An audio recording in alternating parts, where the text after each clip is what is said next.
Nobody would have thought that I would be the one. Rhyner, sports talk. Baseball, baseball, baseball, baseball. Oh, with the big mic. Oh, okay. All right, yeah. Okay, now I get it.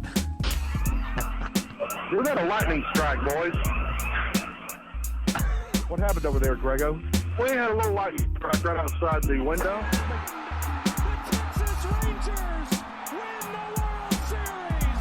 All right. Here's a tip for all these Americano League teams. Wait, you said tip? Yeah, tip. Okay. With a P. Keep jamming. The ticket, colon, nothing but a big Gen X jerk-off session. This is a cool night or what?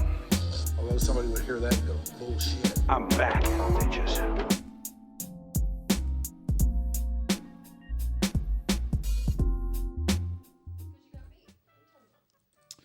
Hey, live at Fivers, what is up? Are you ready for another big episode of YDC? We certainly hope you are, because we are here and prepped to bring you one. This is the 21st, they tell us, of January. And this would be episode 190. As we slouch toward 200 of these. Man, I can count on one hand the things I've done 200 times in my life. Name one of them. Radio shows. Oh, okay. I know it is lame, but I have done more than 200 of them. Yeah, name something else. How about taking steps? Okay. Look, I think macro here, okay? None today. What? Yeah. Not like I can judge, but. My leg was hurting. Aw. So. You need some CBD for it? I do. And in fact, I'm going to go up there and get some because Nice. CBD from the CBD House of Healing does make you feel better. But look, enough of that stuff. We have a guest here today. And that guest, I'm delighted to talk to him because I enjoy his work quite a bit. And this is one of those rare situations to where we get somebody in here that I don't know all that well. I know his work a lot more than I do him, so we're looking to do something about that slightly out of whack equation today. You hear him on Rangers Radio alongside Eric Nadel. He is Matt Hicks. Good afternoon, sir.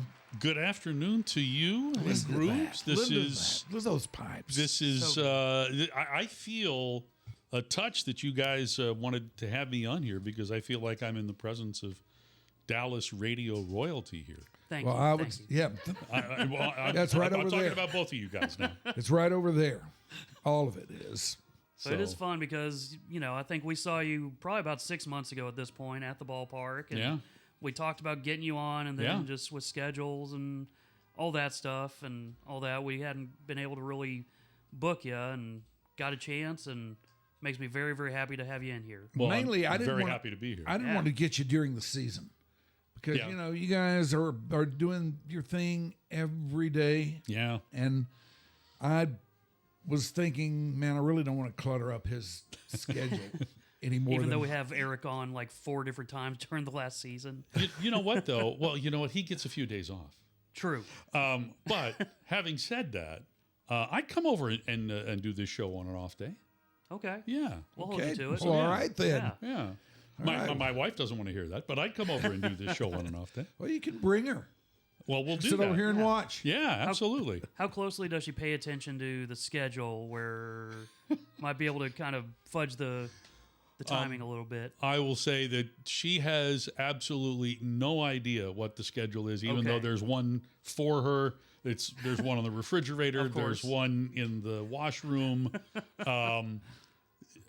So she goes basically day to day. Okay. So then I'll have to tell her, hey, honey, tomorrow I'm going to be over in Dallas, and you want to come along? That kind of thing. Yeah. Yeah. So Take her to Chubby's. yeah, that's what I did today. I know. Yeah, went to lunch with our engineer Ken Mendez. You guys know Ken. Oh, Oh, we've yes, worked with you him for bet. many Yeah. years. He's got a connection with, I believe, our boss Becca too, and Yeah, they know each other, and he was up at Susquehanna for years, and Cumulus, and all the rest of that stuff. And he spent some time in Alabama as a DJ, and it was kind of cool just to catch up and not be at work, because when you get to work, you're working. Yeah, you're working. And it's like some people don't understand that. Like if we have a 7:00 game and I get to the ballpark at 2:00, once I get to the ballpark, I start working. There is no real downtime. And so like if Ken comes in a little bit later, and as soon as he gets in, he's doing work. And we really don't have time. I mean, we can exchange some niceties, but you're not just hanging out. A good conversation to find out things about what's going on in somebody's life, you really don't have time for. So it was kind of good to get caught up today. And one of the great things about just having a conversation with Ken, we were talking about places, where are we going to go? Because I'm not over in this part of town very often. And so I'd made some suggestions, just looking things up online. And then he made some suggestions. And so we settled on Chubby's. But there were a number of burger places. But Ken will tell you the background story, like on all of these restaurants. And he's telling me about how a certain restaurant got started and how it was an offshoot of this particular restaurant. And I don't know, I'm a bit of a nerd, but I find that stuff to be fascinating. Oh, I sounds love very guys Ken. like that. Yeah. Yeah. What's the most deeply personal thing Ken told you today? You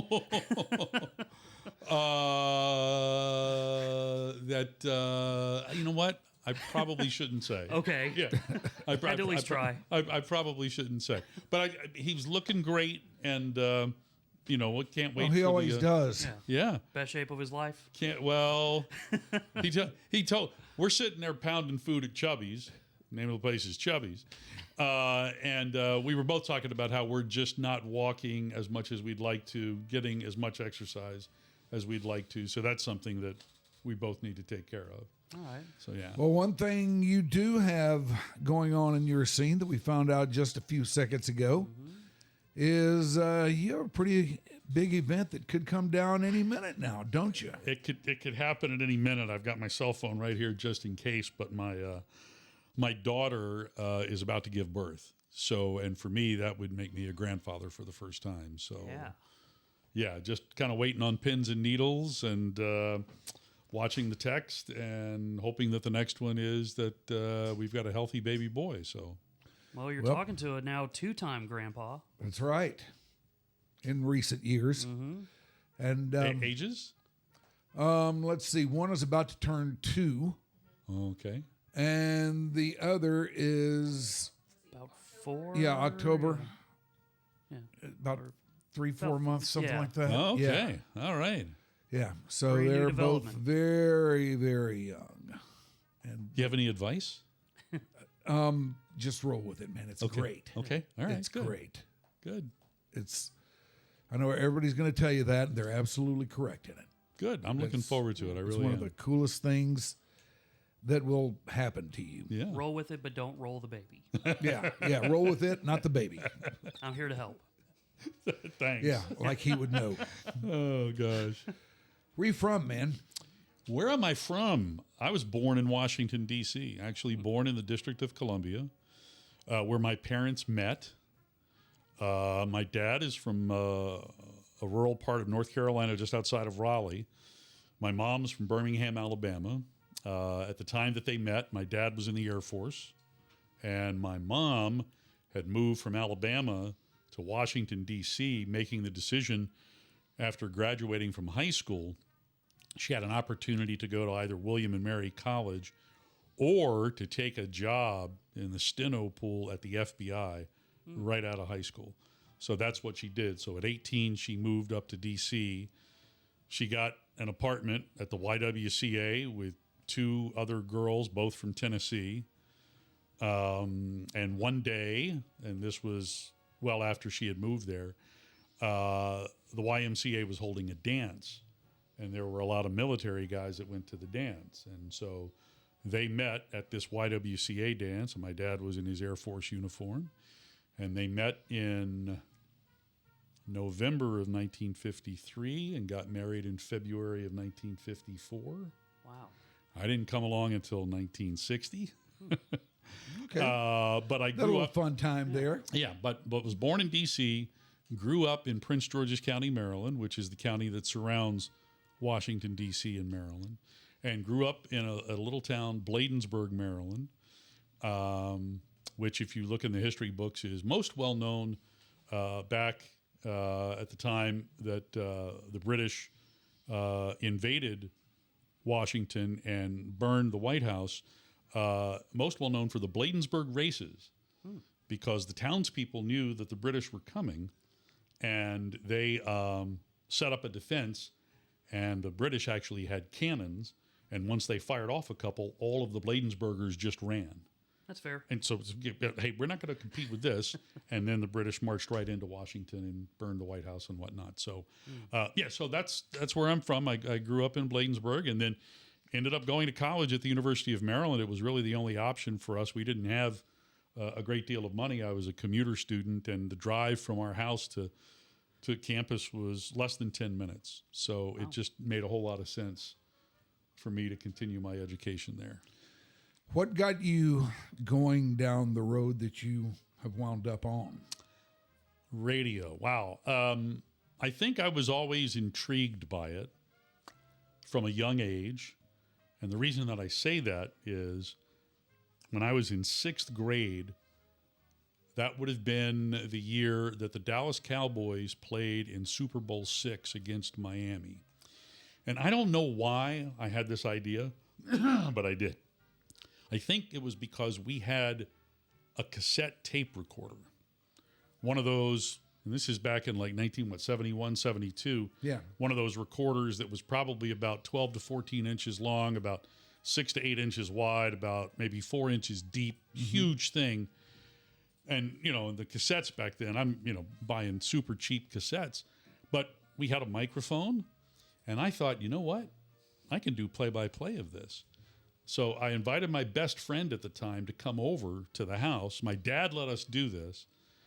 We turned on the Super Bowl on TV. We turned the sound down. I want to say, and I might be wrong, I want to say that Pat Summerall called that game. I could be wrong. It was Super Bowl VI. But anyway, turned the sound down, got a copy of the Washington Post, and got the rosters for both the Cowboys and the Dolphins. And both my friend and I, we were huge Redskins fans. My dad was an usher at old DC Stadium, RFK Stadium. And so we were big into football, but we were like, you know what, we can do this. And so we split it up. I called 2 quarters. My friend called 2 quarters. I still have those tapes. Haven't listened to them in forever. Oh, man. I think I need to get them to Ken so that he Yes. can transfer them to digital. If not, we have that capability. You too. definitely Do you? need Yes. Maybe I'll get them to you, and we can do that. But that was my first foray into any kind of play-by-play when I was in the 6th grade. And then once I got to high school, we had morning and afternoon announcements, and I was fortunate enough to get on that, so I started doing that in high school. And then when I got to the University of Maryland, one of the things that excited me about the university was they had a campus radio station. And so I'm like, I've got to figure out a way to get involved. It was all student run. You couldn't just go up there and work. You had to audition. So I auditioned for being included in the sports department. I was very fortunate. I got picked first semester freshman year to be on staff. And then I eventually worked my way up to where my last 2 years at Maryland, I was the sports director of that campus radio station. And so had the opportunity to meet a lot of people. And that's what I wanted to do. Now, in my academic preparation, I didn't get an RTVF degree, which Maryland had.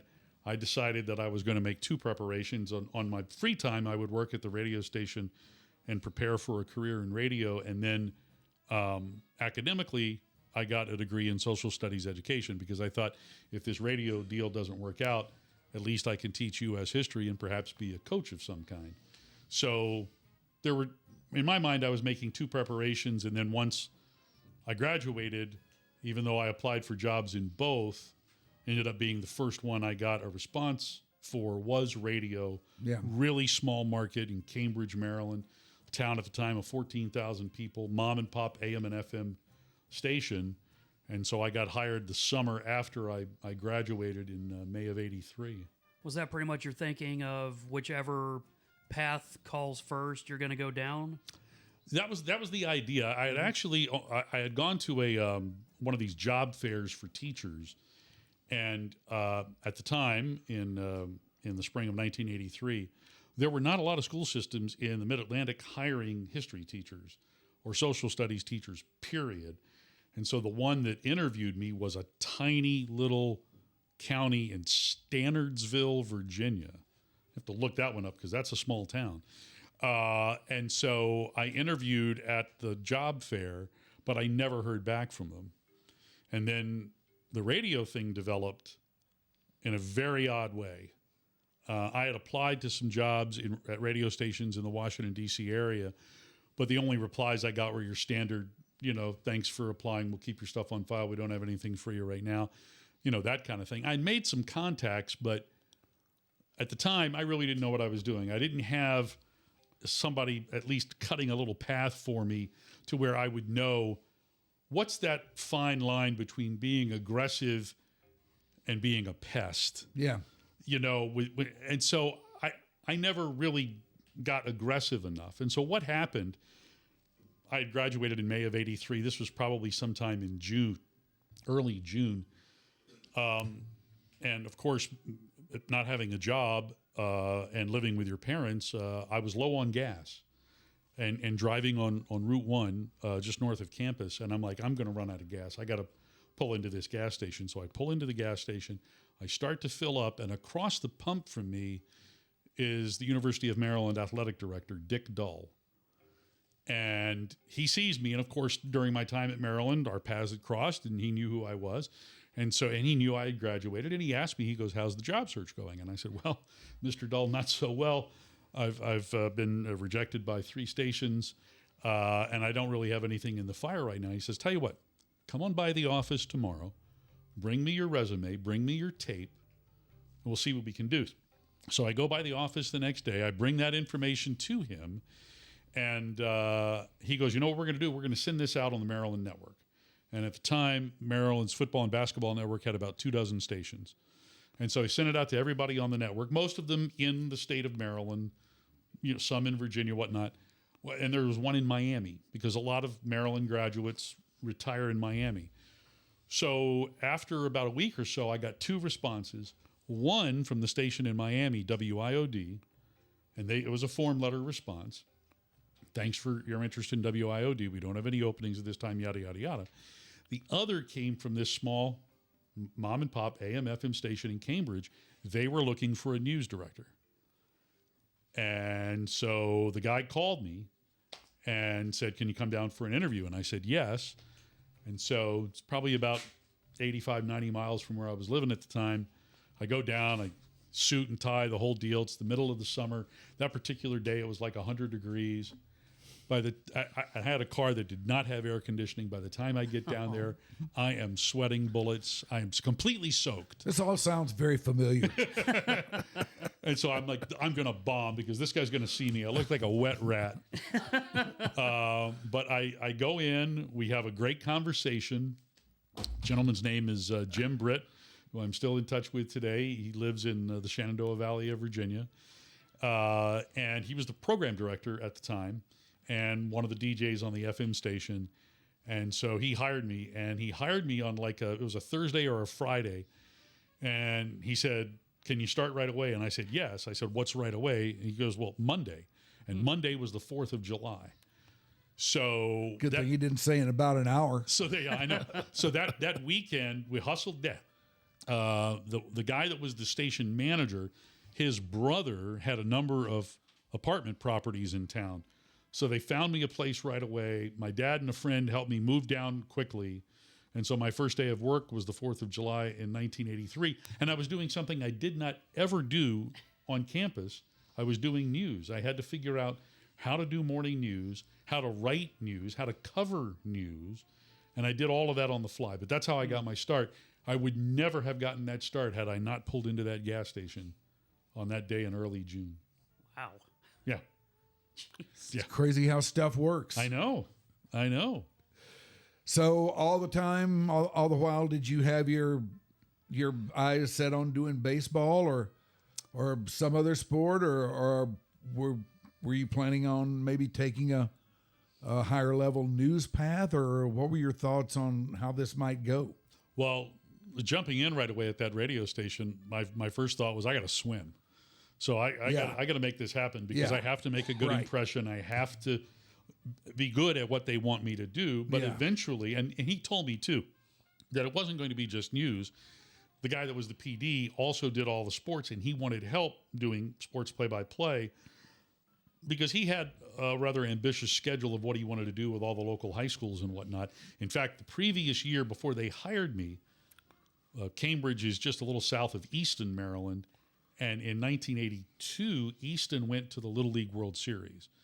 And it got so much publicity for the station that he realized that the station could do a lot more in terms of expanding its sports outreach. And so he wanted somebody that could do play-by-play. So when he knew that that's what I had done, that kind of sealed it for him. And so I got to do play-by-play right away. High school football, that first fall, we had an enormous production. We had an hour-long pregame show for high school football. There weren't too many teams on Maryland's Eastern Shore that played football, so it was a big deal. High school basketball, we would do things like I would go to one school and he would go to another, and we would have a simulcast pregame show, but then when the game started, we would split off. One of us would be on the AM, one of us would be on the FM. So like I said, it was pretty ambitious. I got my fill of sports that way. But baseball was never in the plan. It was never in the cards. The first play-by-play that I did when I was at Maryland was my second semester. The guy who hired me was doing the baseball play-by-play, and he wanted me to be on his crew. And I remember the first game I ever did, we had a doubleheader at the University of Virginia in Charlottesville, and I was awful. And I cannot begin to tell you how awful I was. And if I ever found a tape... I find that hard to believe. If I ever found the tape of those two games, I would burn them. That's how bad I was. But it gave me the motivation and the incentive. You know what? You were nowhere near being prepared for this. You've got to figure out a way to mechanically be ready for a baseball game. And so I worked at that. But baseball was never my first love. My first love, and still today, my favorite sport is hockey. And so as I was growing up, in my high school years, my college years, and even after getting out of college, I was a huge Washington Capitals fan. And I was a huge fan of Ron Weber, their first ever radio play-by-play voice. And he was their play-by-play guy for their first 25 years. And so during my time at Maryland, I worked my way into being the correspondent for the Capitals. So I got to go to a ton of games, on a press credential. And I introduced myself to Ron. I eventually did some stats for him. I actually, at one point, after I had graduated, had the opportunity to do a preseason game with him where I got to do the second period of play-by-play. And my plan, grand plan, was to maintain this friendship with Ron, who is a great guy, and I'm still friends with him today. He's in his 90s. He's living in the suburbs of Boston. I tried to call him earlier today. Our paths didn't cross. But anyway, he still sounds like he could do hockey in his 90s. I mean, his voice is that strong. His mind is that sharp. But I thought that I would eventually, if I worked my way into this, would eventually succeed Ron whenever he wanted to retire. Not wanting to push him out because I loved his play-by-play. And he's kind of one of the reasons why I really wanted to get into this, because I so enjoyed his call. And we didn't get to see the Capitals that much on TV back then, but I preferred to listen to him on the radio. So that's what I wanted to do, but that path never really opened up for me. It did a little bit later when I was in El Paso, and I had the opportunity to do the first season of El Paso Buzzards hockey in the Western Professional Hockey League. But at the time, our baseball team had gotten sold. The new owners thought that me doing hockey was a conflict with me doing baseball. So I had to make a decision, and it really wasn't much. So you were in El Paso doing baseball by then, huh? So that I got to El Paso in 1995, and this was after the 1996 baseball season. So I guess the first season for the Buzzards was 96, 97. Yeah. The new owners came in, and they're like, this is a conflict. My old owner thought it was an advantage to have his guy doing the hockey because that gave more publicity to the baseball team. I agree with that. But I had to make a decision, and the decision was, do you go with what you really, really want to do, which is hockey, but in a fledgling organization, in a fledgling league, or do you stick with the baseball team in a league that's been around since 1888?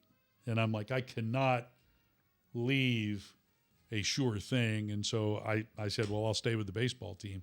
So and I had to leave halfway through the season. So I only got to do a half a season of minor league hockey.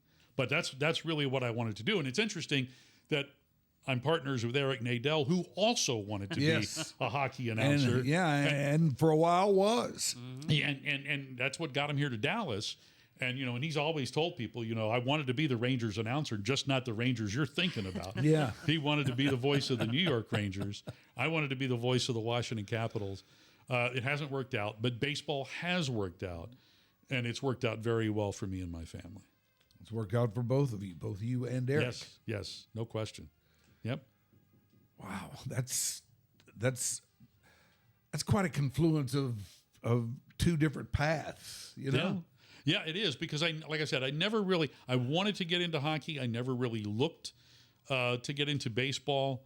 I had bounced around in some small markets after Cambridge, and my career was going nowhere. I was about 27 or 28 years old, and I realized that where I was not going to lead me down a sports path. And I had to do something. And I got up one morning and all right, you've got to bang the drum and you've got to get something done here. And so a couple of years prior to that, when I was working in Southern Maryland, a little town called La Plata, Maryland, there was a baseball team that was being moved from Kinston, North Carolina, and they were going to come to Charles County, Maryland. And I had done all the stuff. They had a big banquet. They were talking about, what the team name was going to be. They were breaking ground on building a ballpark for the team. And so I got in with the ownership group and made some contacts and, told them I'd love to be the voice of this club. And then the Charles County commissioners pulled the rug on the project. The stadium was not going to be built. The team had no place to play and ended up going hat in hand back to Kinston, North Carolina for the 1987 season. Kinston, of course, accepted them because they really had nothing else going on. But the guy that was hired had come down from a team in Massachusetts. And so he was my one contact in baseball. And then when I woke up that one morning, I was working in Harrisonburg, Virginia at the time. I'm like, there's only one guy I know to call. And so I called him. This guy named North Johnson. North is his first name. That's a great name. That's a great name. Longtime baseball guy. And so I called North and I said, North, is there anything you know about? And this was about this time of the year, maybe a little earlier in January. Is there anything you know in minor league baseball that's open right now? And he's like, man, I know of two jobs. There was one in North Carolina in the South Atlantic League. And he goes, there's a new team going into Frederick, Maryland. He goes, they're moving from Hagerstown, Maryland, farther west. And he gave me some names and numbers. And so I made the call. The team in North Carolina wasn't hiring anybody. The team in Frederick was toward the end of its run of interviewing people, but it was Frederick. And not that I had ever worked there before, but what's that? No, it was high A for Baltimore for a while. Then they dropped out. The last few years when baseball sized down the minor leagues, they were a college draft league team. But they're going back now into organized ball. Anyway, at the time, they were going to be a brand new team. They were going to be Baltimore's high A affiliate. And so I called a guy that I had helped 3 years earlier. He had been working for a radio station in Frederick, and he had come down to Southern Maryland to do a football game. And back then, we had to call the phone company to get lines put in and stuff like that. And he had called, and the phone company failed to put a line in for him on a Friday night. And his Frederick High was playing against one of our teams, McDonough High School, coached, by the way, by Larry Johnson, who is an assistant coach with Ohio State and was their interim head coach a couple of years ago. Anyway, he didn't have a way to do the game. And he had made this trip all the way down from Frederick to Southern Maryland, couldn't do the game. And so I said, Steve, why don't you just join me on our broadcast, have your station call our station, you get our feed, you do a couple of quarters, I'll do a couple of quarters. So I kind of saved his bacon, got the game on. We ended up winning the game, but all of his sponsors were happy. You know, everything was done. And so Steve was like, man, if I can ever do you a favor in the future. So 1989, I called up Steve and I said, Steve, I know you used to work in Frederick. At the time, he was working in Richmond, Virginia.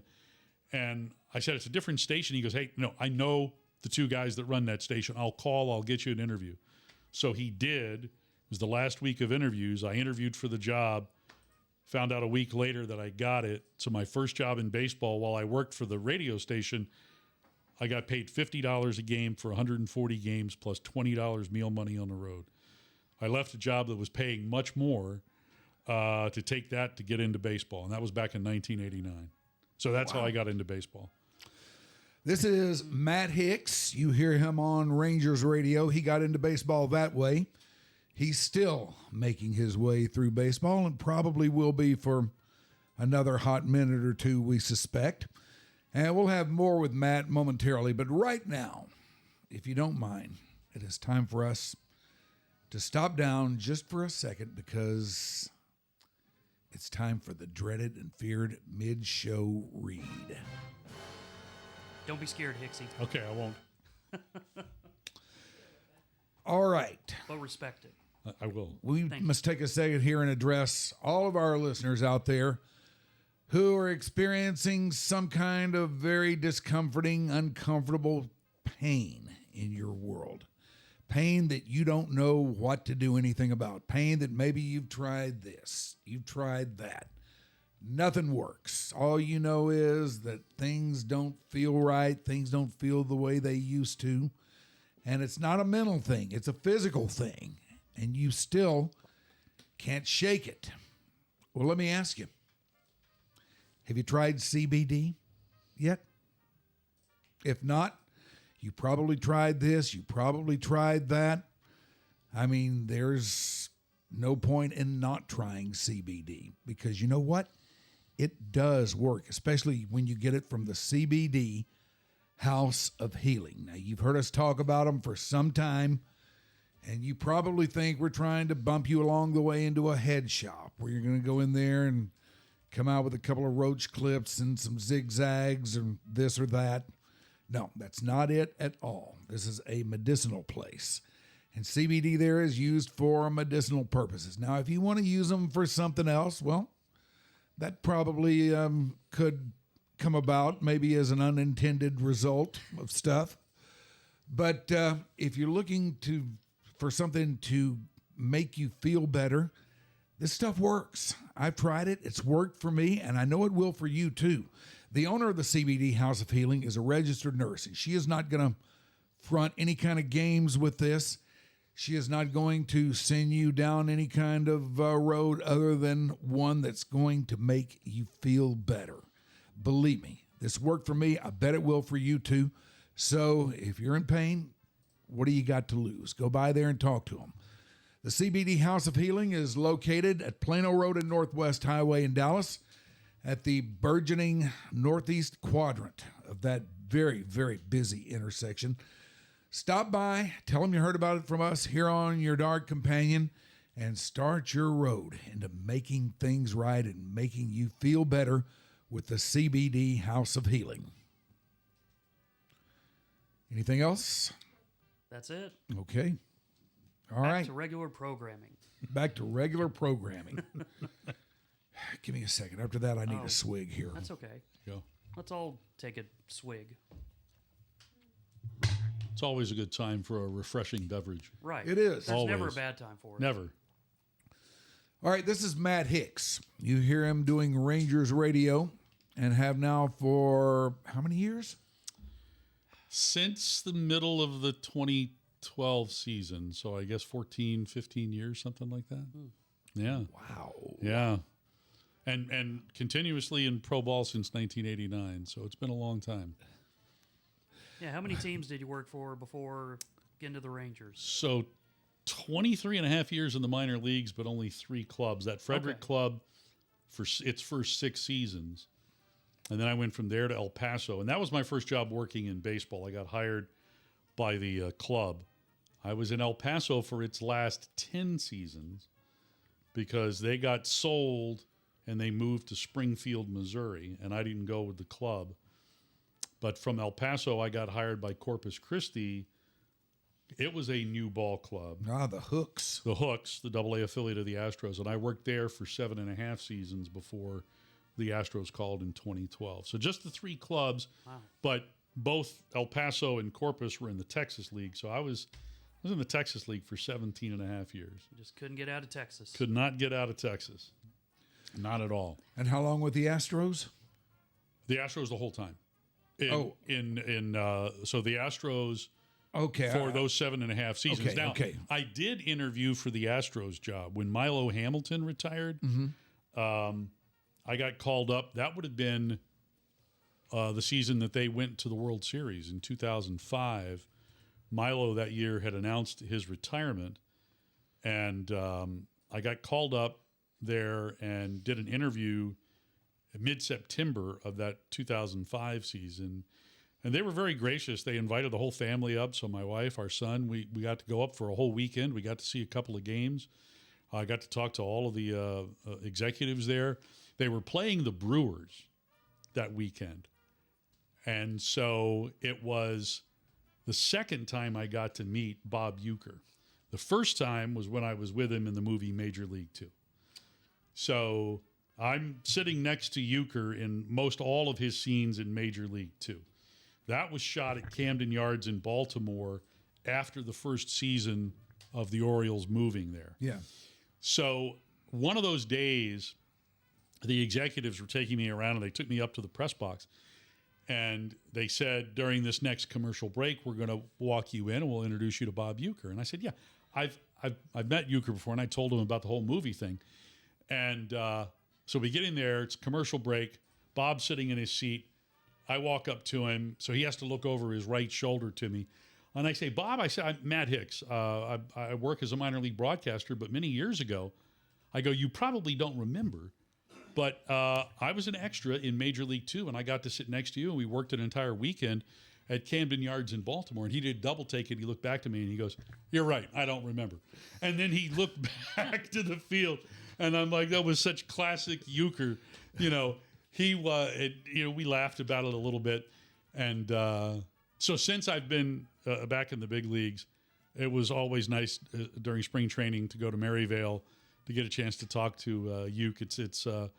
It's so sad that we lost him, this past year. But I can't believe that. But such a nice man, full of stories, full of life. I feel very blessed to have had my paths cross with him. Yeah. So is that you directly to his right, wearing a blue shirt? Or so if you're looking at the screen, I am to Uecker's right, but to the screen left. So if you're looking at Uecker, I'm to the left of him, and Monty is on the other side. Yes. Okay. Yeah. So that's you. I'm looking at right now. That's me. It was crazy because a lot of the baseball extras in that movie, Major League 2, played for us in Frederick in 1993. We had a really good team that year. And one day, it was in August, I go down to our clubhouse, and there's all these people I've never seen before in my life, and 2 of them are sitting at a table, and their guys are signing forms.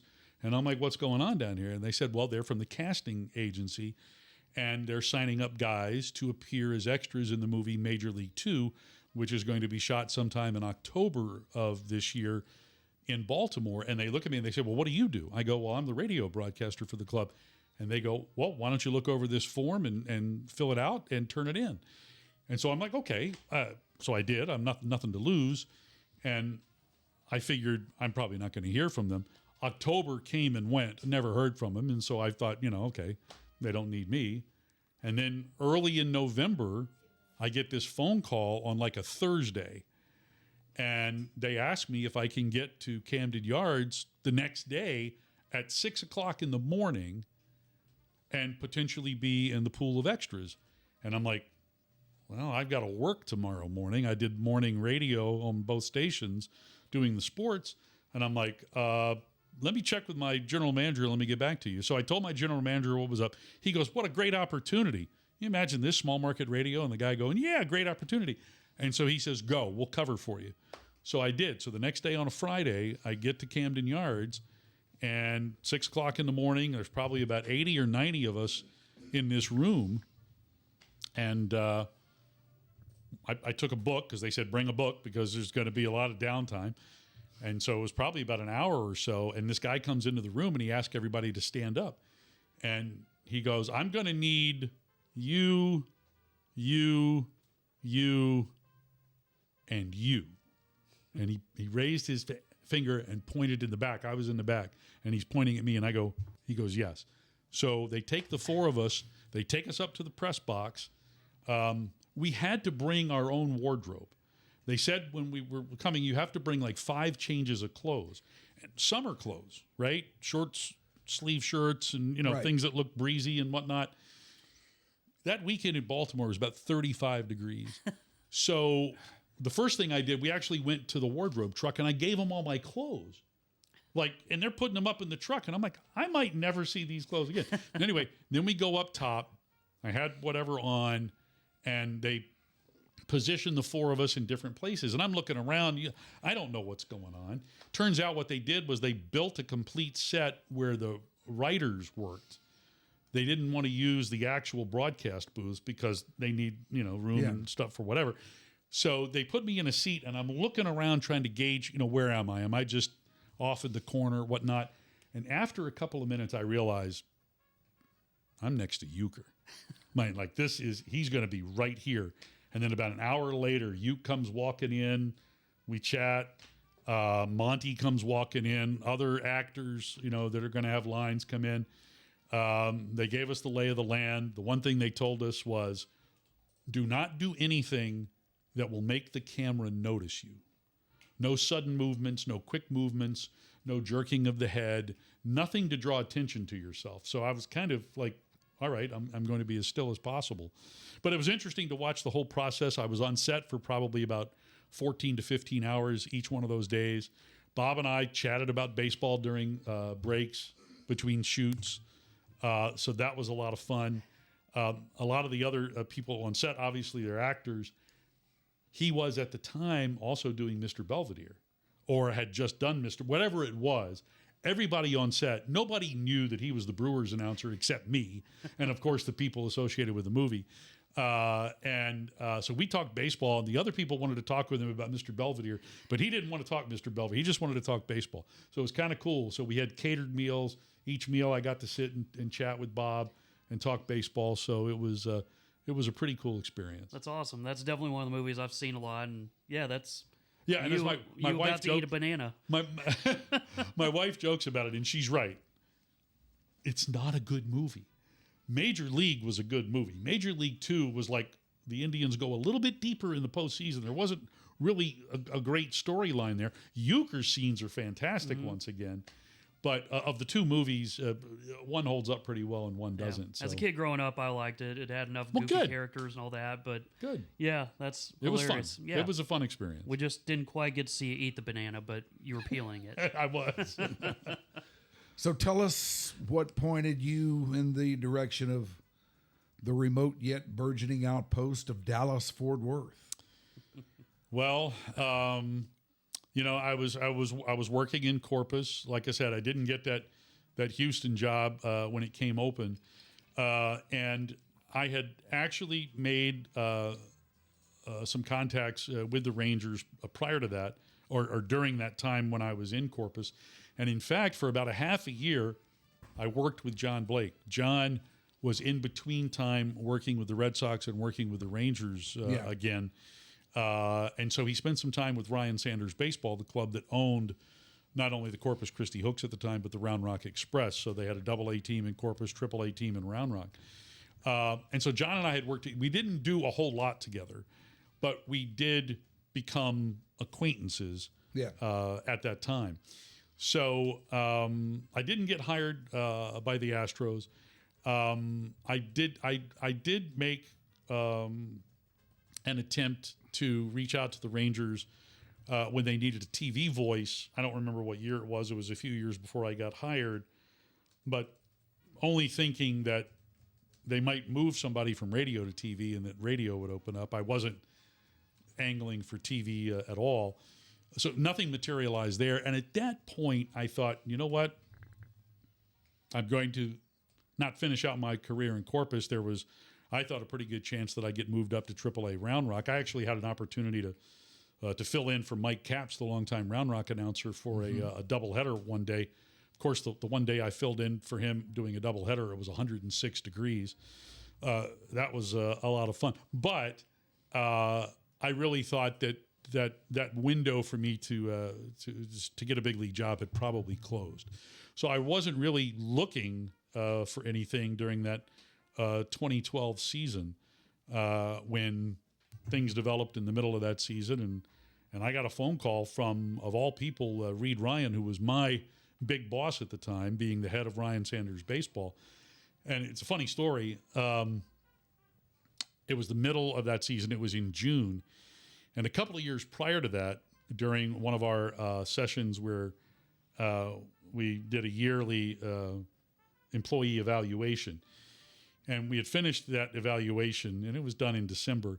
And Reed asked me, he said, and for people that don't know, Reed Ryan is the son of Nolan Ryan, one of his two sons, one of his three kids. Anyway, he and Reese were running the ball club. And Reed asked me, he said, is there anything else we can do for you? Which I thought was a very gracious question. And I said, Reed, I said, my wife's a school teacher. I'm doing baseball. Our schedules are completely different. We have never been able to take a family vacation. I said, it would really help out if I could get one series off a year so I could take that family vacation. And he said, yes, you can do that. So we had another guy that was, in-house that was doing play-by-play from time to time. He's now the Corpus play-by-play announcer, Mike Coffin, who's had the opportunity to do some big league games. Great guy, funny guy, wonderful human.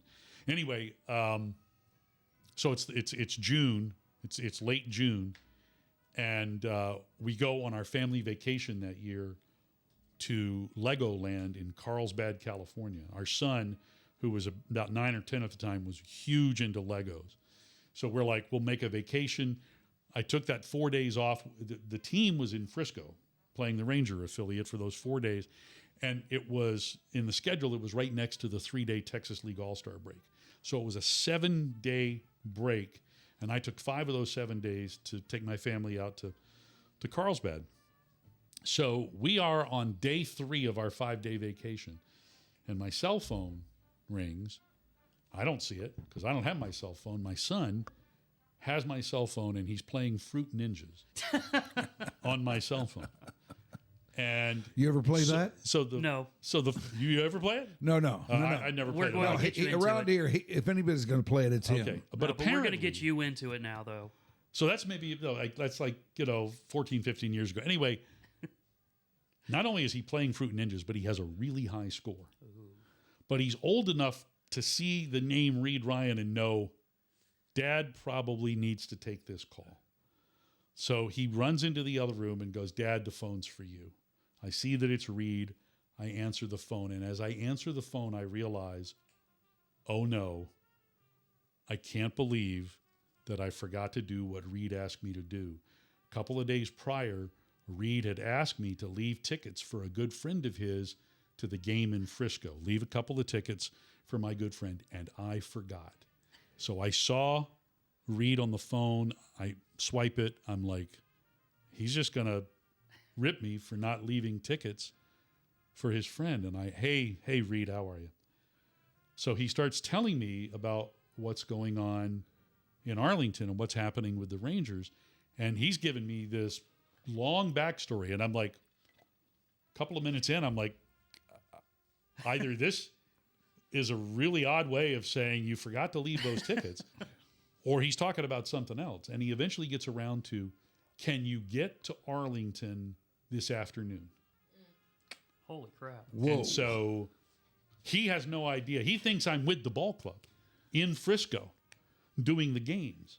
He has no idea I'm in California.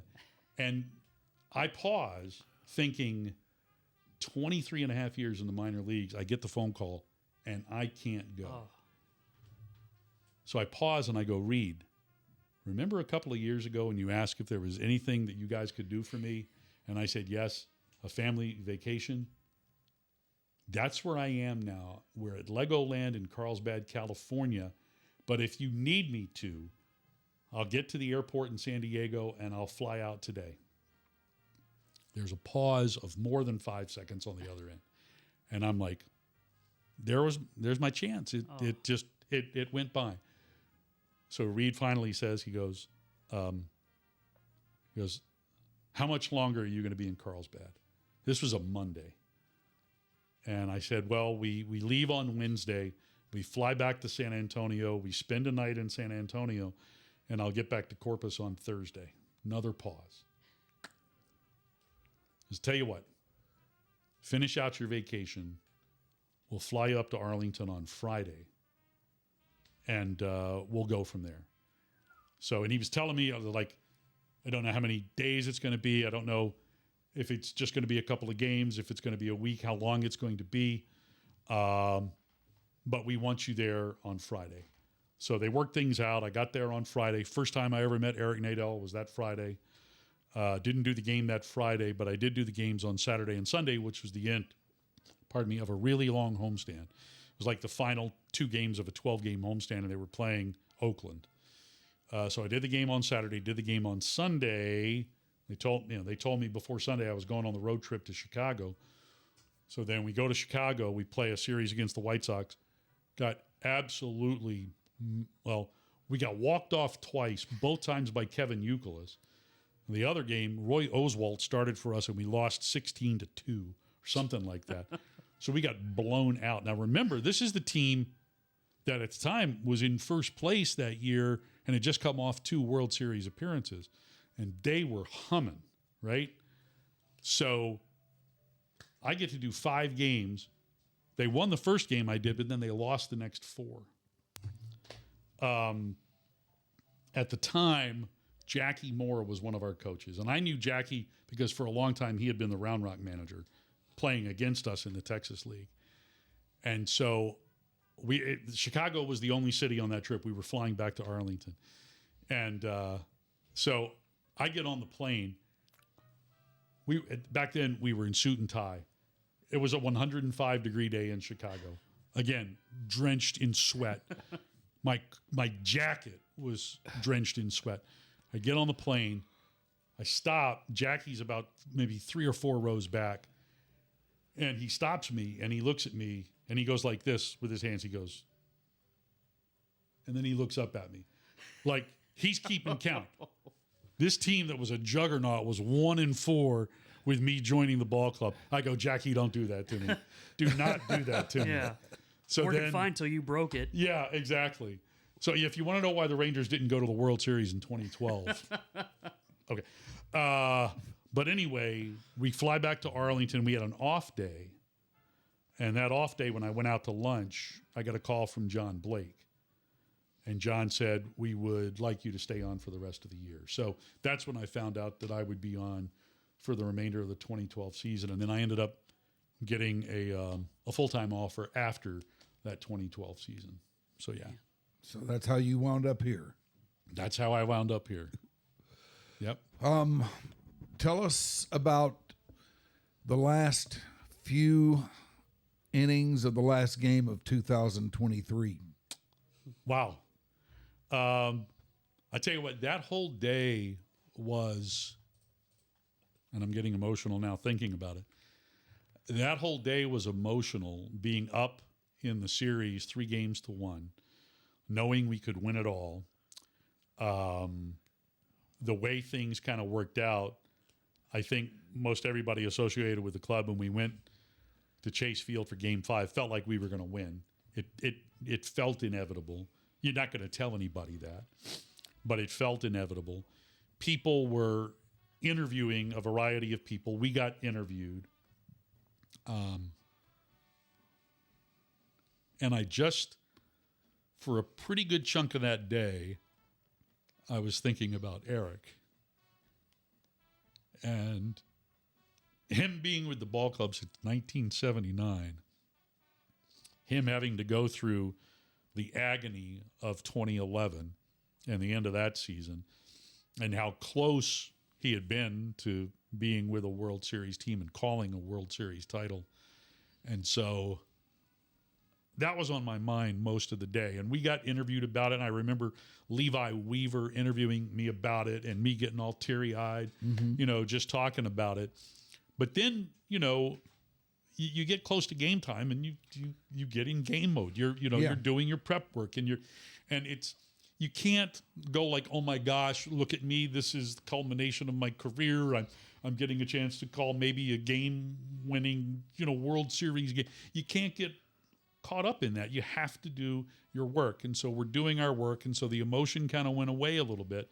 But then as the game progressed, I don't know if you remember, Zach Gallen had a perfect game going against us. Like, we all felt like we're going to win, but like Gallen was absolutely shoving that game. And Nathan Eovaldi was pitching for us, and he kept putting up zeros, but they were some wonky zeros. I mean, he gave up some hits. He walked some guys. There were men on base, but he was getting out of every inning, and so it was a nothing game for the longest time. I think Gallen lost the perfect game in the 5th, and then I want to say he carried a no-hitter into the 7th. May have been the 6th, but I think it was the 7th. I could be wrong. But back then I was doing the 3rd, 4th, and 7th inning. So we went into the 7th. 7th inning. It was the 7th inning. So it was nothing. And I don't remember who got the first hit. I want to say it was Simeon, maybe? Maybe not. I'm trying Corey? to figure that out. Whoever it was. Somebody gets a hit in the inning. But what I do remember is Mitch Garver's at bat, because Garver hit a ball through the middle to drive in the game's first run. And I got to call that. And I felt like I did a pretty decent job on that call. And it was at that moment that I'm like, that's it. We're winning this game. We are definitely winning this game. So I started to get even more excited. And then when I turned it over to Eric in the 8th, I started to get more emotional. I'm really happy he was doing those innings, because I don't know if I could have made it through those innings doing that. But just to be there on the call with him, with Jared, it was a special, special moment, and one that I'll always remember. Man, anybody watching, anybody who has anything invested in this thing, anybody who has been with them since 1972, when they first were left overnight on the doorstep of Arlington. And hey, I was a Washington Senators fan. It's kind of a funny full circle sort of thing. I grew up rooting for the Senators, who were awful until that 1969 season when they hired Ted Williams to be their manager. And, players in interviews since have said, he really was a big reason for the turnaround and whatnot. And, they had a winning season, which was just unheard of in Washington. They finished 4th in the American League East. It was the first year of divisional play. And it was really the first year that I got jacked up about baseball. I mean, I grew up in D.C. I grew up being a huge basketball fan. Basketball was the sport that I could play. I really wasn't very good at baseball, but I got excited about baseball there in 1969. So after that 71 season, when, it was announced during the season the Senators were going to leave and go to Texas, I didn't understand as a 10-year-old, how do you take somebody's baseball team away? How can you take my baseball team away? So for me, that was kind of a big moment. I sort of swore off baseball throughout the early to mid 70s, all those great Oakland years. I just didn't care about the game. It wasn't until I got to high school and a good friend of mine was a big Orioles fan, got me back into the game. And of course, the Orioles of the late 70s and early 80s were great. Yeah. So it was really exciting to kind of go to a lot of those games and to be a part of some special moments. Speaking of which, there was a game in 1983, the year that the Orioles won the World Series. First and only time it's ever happened in baseball that all 3 outs of a half inning were pickoffs of runners at first base.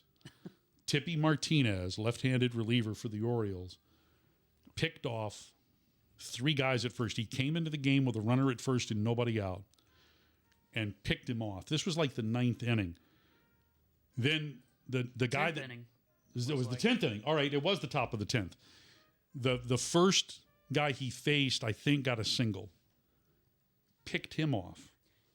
The second guy he faced, he walked and he picked him off. And the reason that he was not known as having a very good pickoff move, but the Orioles had made so many changes in the 9th inning that the guy catching was Lenny Cicada, who was not a catcher. Mm-hmm.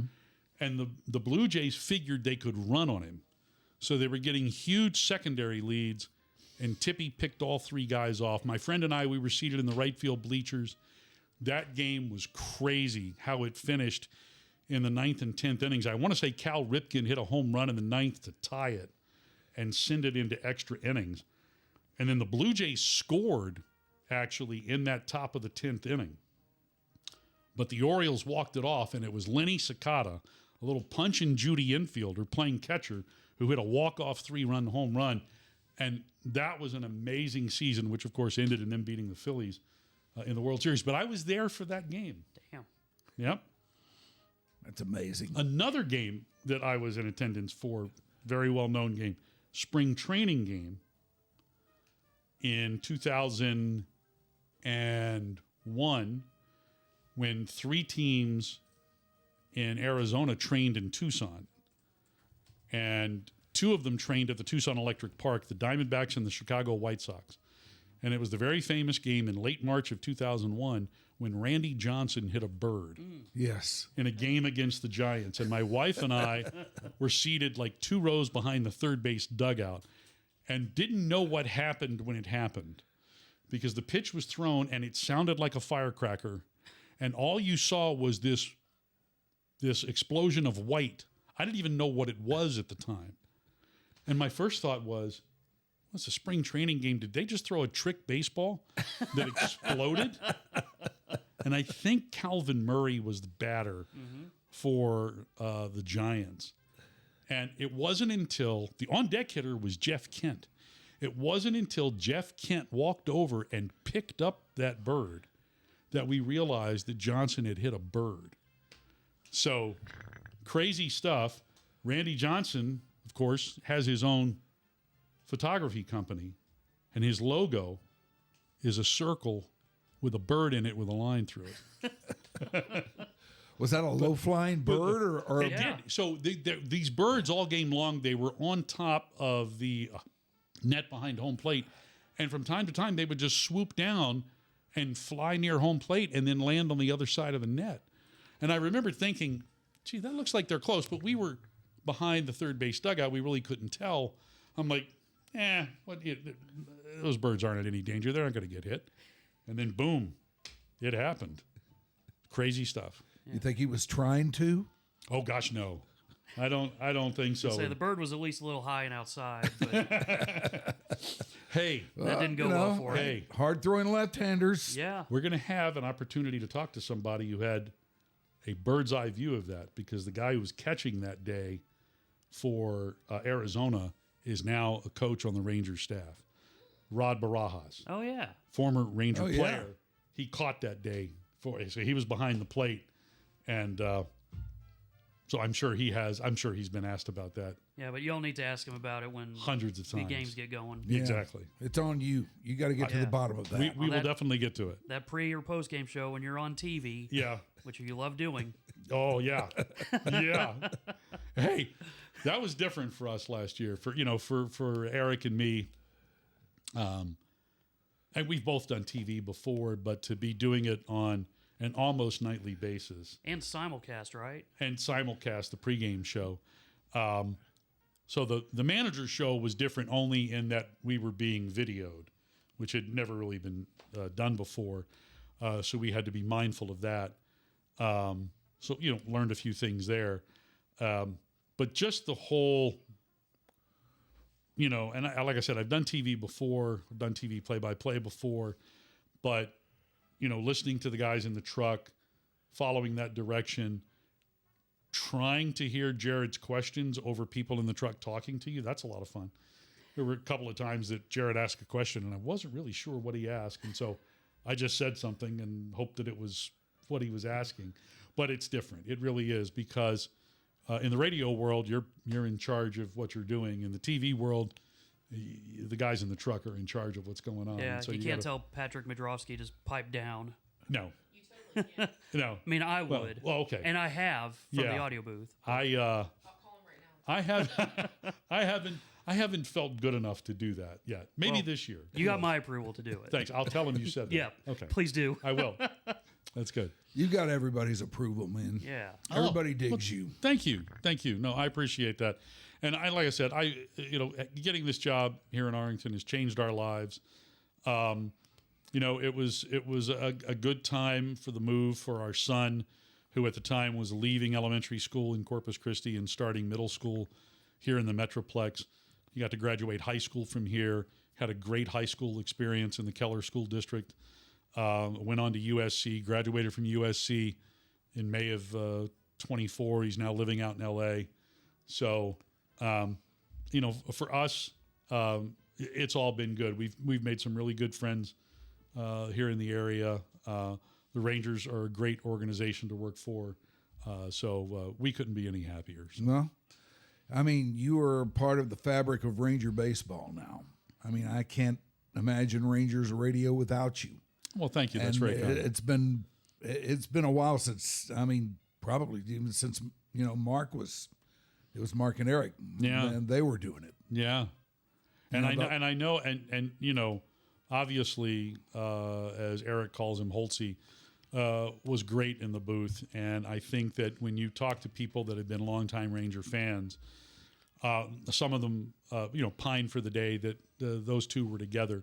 They were, by all accounts, such a great team, had such a good friendship.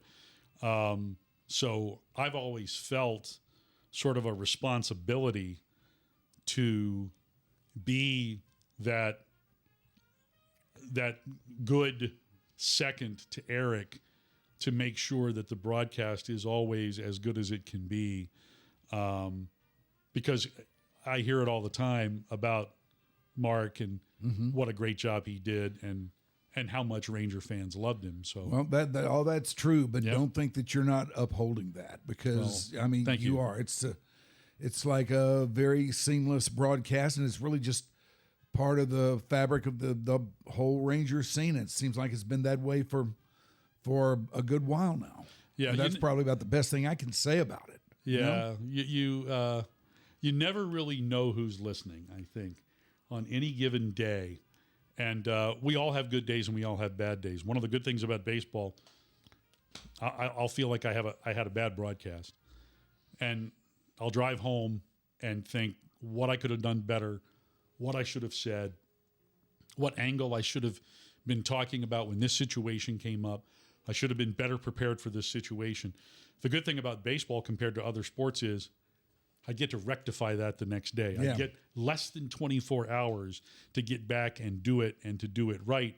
Whereas if I'm doing any other sport, like a football game, Yeah, you got a I got a week. whole week to sit on what I think, is a bad performance. But like I said, you never know who you're going to impact. I have gotten a great deal of response from people that, tell me that they enjoy listening to me on the radio, and that, it makes you feel good. But, I've also gotten letters from people and others who have reached out to say that, for whatever reason, whatever tough time that they were going through in their life, that, our call of games helped to get them through those tough times. And so it's not just giving information about the game or being entertaining in the process. You're being invited into people's homes, and a lot of them are seeking you out as a release from their day-to-day life and their day-to-day troubles, if that's what they're going through. And so it's very heartwarming to hear that we do more than just call a baseball game for people. Yeah. Yeah. It's really neat when somebody comes up to you and says that, something you said that you probably didn't think twice about, hit them in a certain way, that they're going through a certain thing that I don't know, something you said just hit the right note and gave them a little bit different perspective on it. Yep. That's one of the things about our game that's really neat. Yeah, it is. And with baseball, of course, you have time to talk about a lot of stuff. Yes, you do. Well, here in the pitch clock era, not as much time as we used to, but you still have time to talk about things related to the game, related to the players, related to what we're doing in the booth, and just be human. Yeah. And I think that, and be vulnerable too. Yeah. And I think that that's what people can relate to. I try not to be, Mr. Radio voice guy.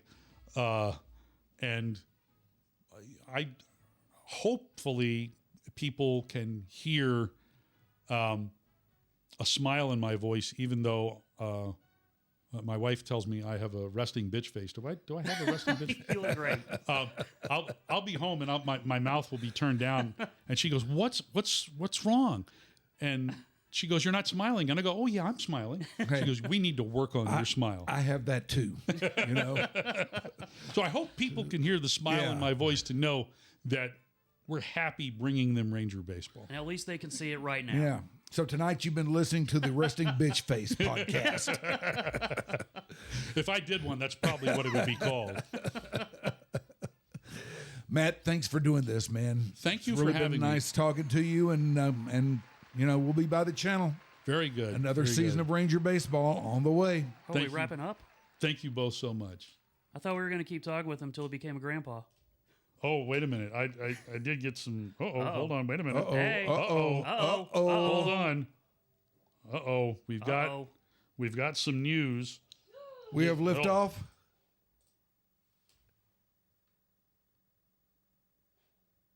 Not yet, but very shortly. Not yet. It would have been nice to have had an announcement right here. All right. But very, very close. We're talking for another 3 hours. Okay. All right, that is the great Matt Hicks. You hear him on Rangers Baseball, and this has been your Dark Companion. Thank you, Shoopy. Thank you, Ashley. Thank all of you for being by the channel. If you like what we're doing, help us out by getting us out there. Like us, share us, put us out there on social media, and we will be able to keep doing this. Thanks for watching. Bye-bye.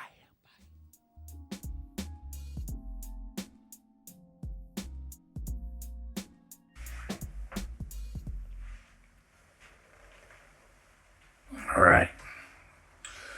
I'm gonna go take my pants off.